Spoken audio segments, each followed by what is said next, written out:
펩 선생 아직 부활하지 못한 펩 선생 네. 얘기를 해보려고 합니다. 굉장히 안 좋은 시기가 있었는데 살아나나? 라고 좀 기대를 해볼 수도 있었던 바로 그 시점에 빌라를 만났거든요. 그렇죠. 빌라는 이제 일단 머리가 풍성한 감독이 이끌고 있고 그 다음에 빌라도 요즘 막 좋지는 않았어요. 그렇죠. 예, 그래가지고 이거 한 명이 밟고 올라서면은 그 밟고 올라선 팀은 살아나겠거나 싶었는데 결국에는 밟은 팀은 빌라, 예. 밟힌 팀은 맨시티가 되고 말았습니다.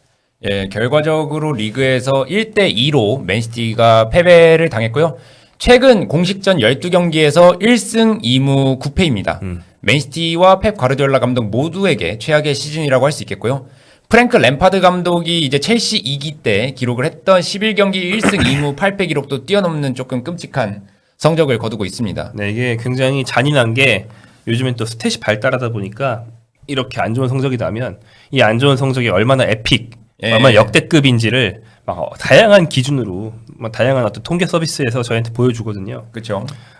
다른 팀들은 12경기 중에 9패를 언제 했는가, 다른 빅식스는 언제 했는가를 봤더니 토트넘만 그나마 조금 요즘이고 예, 그렇죠. 메뉴, 리버풀 이런 팀들은 막 70년대, 60년대 이렇게 거슬러가야 나옵니다. 네. 그 정도로 이게 진짜 드문 일이거든요. 그쵸. 하지만 패배해버렸다. 네. 예, 그러니까 아까 말씀드렸던 이제 램파드 감독 시기 해서 첼시가 2022-2023 시즌에 이제 12경기에서 9패를 당한 적은 있어요. 그러니까 이 램파드 시기라는 게 램파드 1기 말고 네. 포터 자르고 나서죠. 그쵸. 네네. 그런데 이제 첼시는 어차피 램파드는 거의 소방수도 아니었고 사실상 이제 탱킹을 한다라는 느낌으로 이제 선임을 한 감독이었고 반면에 과르디올라 감독은 지금 맨시티에서 가장 전폭적인 지원을 받고 있는 감독이잖아요.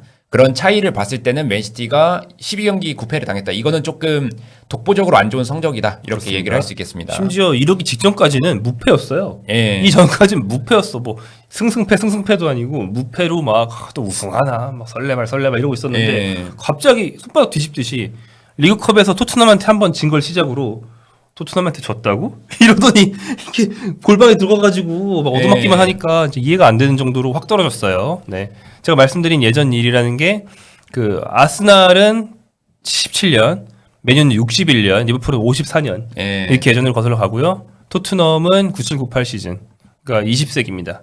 21세기에 이 정도의 창피를 당한 건 빅식스 중에서 첼시, 맨시티 두 팀밖에 없다. 네. 예. 이게 과르디올라 감독 부임 이후에 맨시티 성적을 보면은 조금 더 극명하게 드러날 것 같은데요. 현재 지금 맨시티가 리그 7위까지 떨어져 있거든요.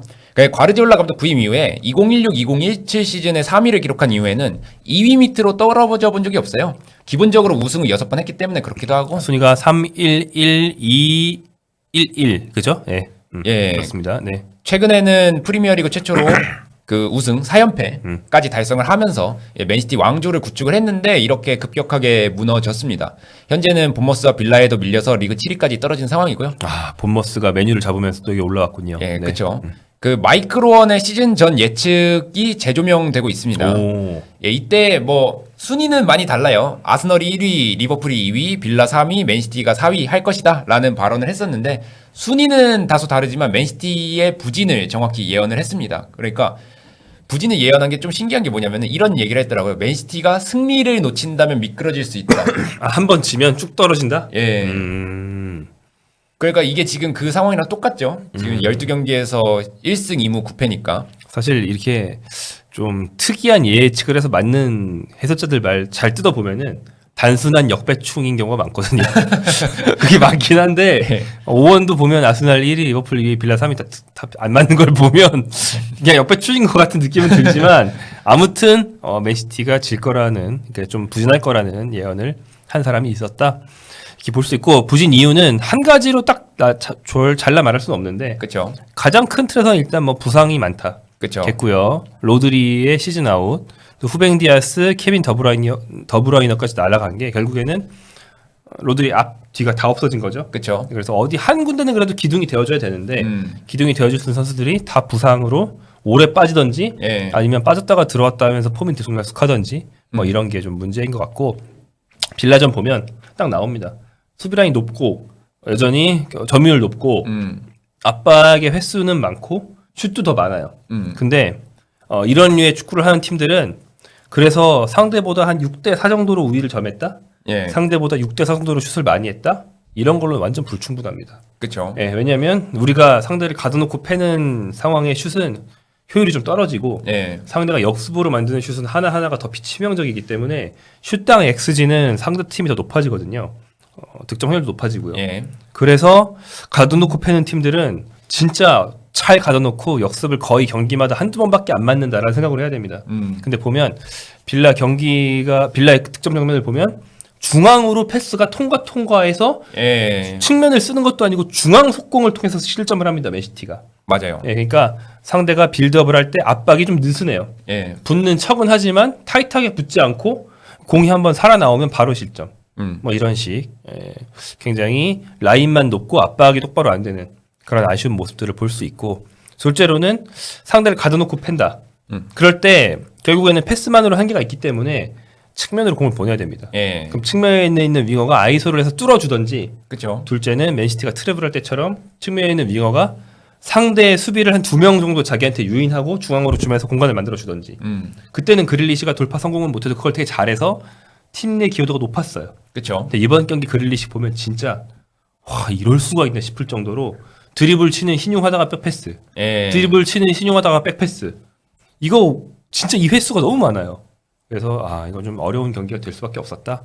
팀이 확실히 팀 단위의 완성도가 엄청 떨어져 있다. 그렇죠. 라는 걸 볼 수 있습니다. 예, 이게 그러니까 에너지 레벨이 떨어진 게 사실인데 이게 체력 문제도 있고 뭐 동기부여 문제도 어느 정도 있는 것 같아요. 그러니까 결과적으로 에너지 레벨이 떨어지다 보니까 원래 전방 압박을 가져갈 때 가져가서 역습도 곧잘 하는 게 맨시티의 특징이었는데 빌라전 보면 아시다시피 진짜 압박이 안 됐습니다. 그냥 압박이 거의 안 되는 수준이었고 그리고 카이로커와 일카이 균도안으로 대표되는 노세화 문제도 있죠.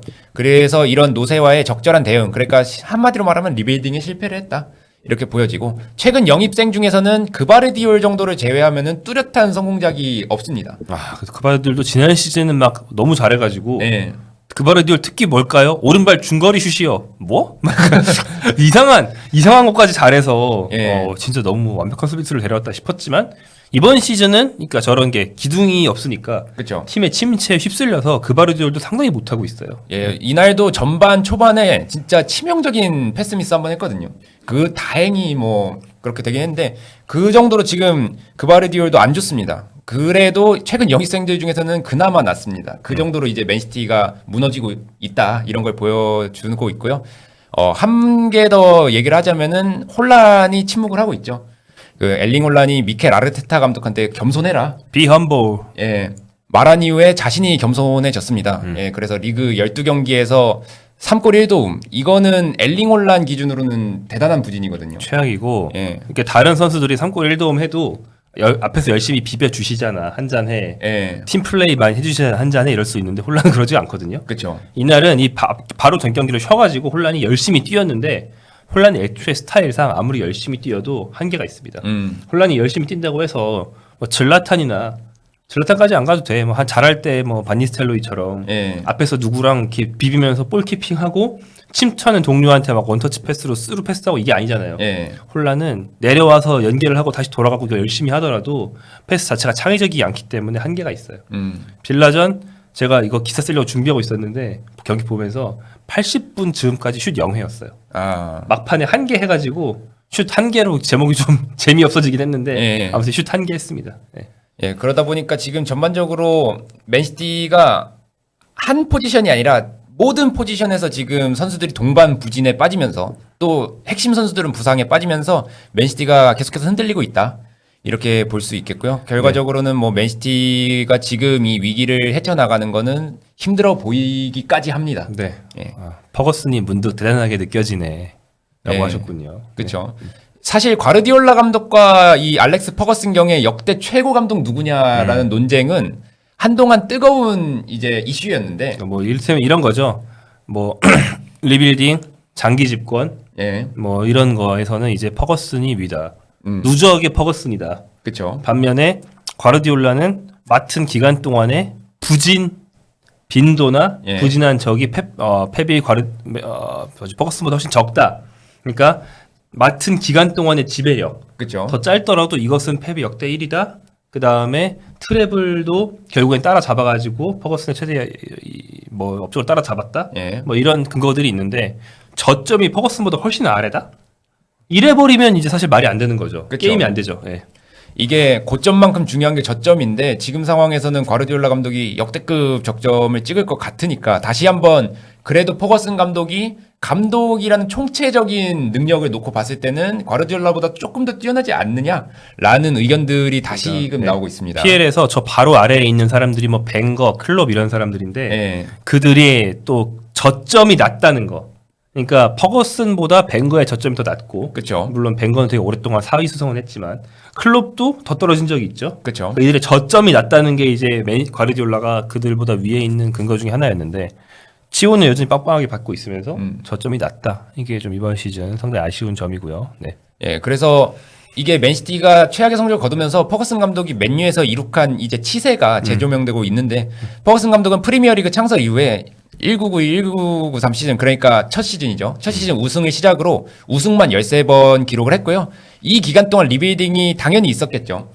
리빌딩을 두세 번 정도 진행을 했음에도 단 한 번도 3위 바깥으로 나간 적이 없습니다. 네. 그러니까 뭐 펩이 오기 전부터 있었던 멤버들이 우르르 나가면서 한번 쫙 뒤집은 시기가 있어요. 예. 뭐 다비드 실바, 뱅산 콩파니 이런 사람들 나가는 시기가 있고요. 예. 그 다음에 펩이 온 직후의 공신들이 또 한 번 쫙 바뀌는 시기가 있거든요. 예. 그래서 한 두 번 정도 리빌딩 했다고 할 수 있습니다. 예. 예, 그렇죠. 그것처럼 맨유도 이제 리빌딩이 있었는데 단 한 번도 3위 바깥으로 나간 적이 없다. 이렇게 얘기가 되고요. 결과적으로 과르디올라 감독이 올 시즌에는 리빌딩 실패를 한 게 자명합니다. 그렇기 때문에 퍼거슨 감독이 장기적인 운영 측면에서 더 낫다라는 의견이 대두가 되고 있고요. 그러니까 과르디올라 감독이 이제 퍼거슨 감독과의 어떤 역대 최고 프리미어리그 감독이 누구냐라는 논쟁에서 좀 소위 말하는 완벽한 승리를 차지하려면은 이번 겨울과 다가오는 여름에 리빌딩을 어떻게 진행을 하느냐 이게 관건이 될 것으로 보여집니다. 네.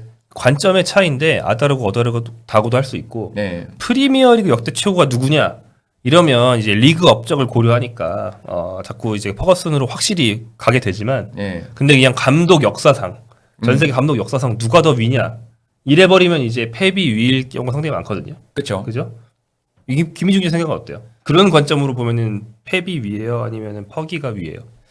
사실 축구 역대 그냥 축구 역대 감독을 논할 때는 전술적인 어떤 그런 패러다임 같은 거를 무시할 수가 없는데 과르디올라 감독은 솔직히 말하면은 전술적 패러다임을 바꾼 사람이고 많이 영향이 있죠. 예.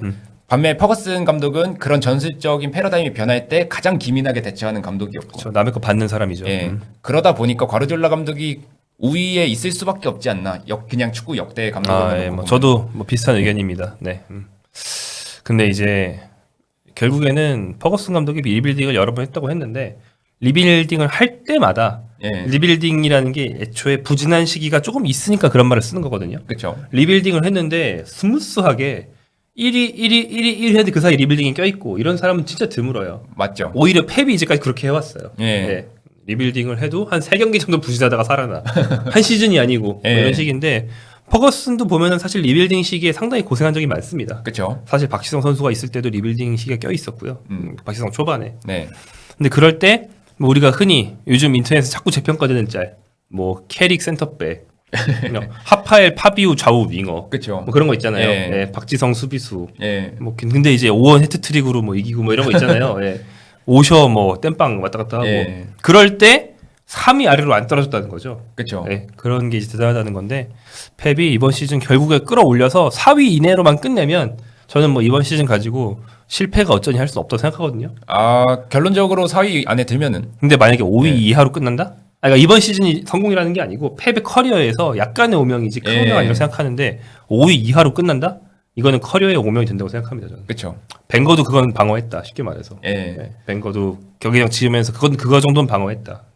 그렇죠. 결국에 벵거 감독이 아스널을 떠나게 된 계기도 결국에 4위 밑으로 떨어졌기 때문이라고도 볼 수 있겠는데 그런 것처럼 이제 과르디올라 감독이 과연 이번 시즌에 이런 지금 어려움을 이겨내고 4위를 수성을 해서 결과적으로 4위 수동이 아니죠. 4위 이내로 진입을 해서 네, 다시 올라가서 다시 올라가서 결과적으로 자신의 커리어를 방어해낼 수 있을지 이것도 한번 이번 시즌에 좋은 관전 포인트가 될 것 같습니다. 네, 이번 최근에 펩이 이제 맨시티가 득점도 줄고 실점도 늘었습니다. 예. 그래서 현재 29득점, 25실점이거든요.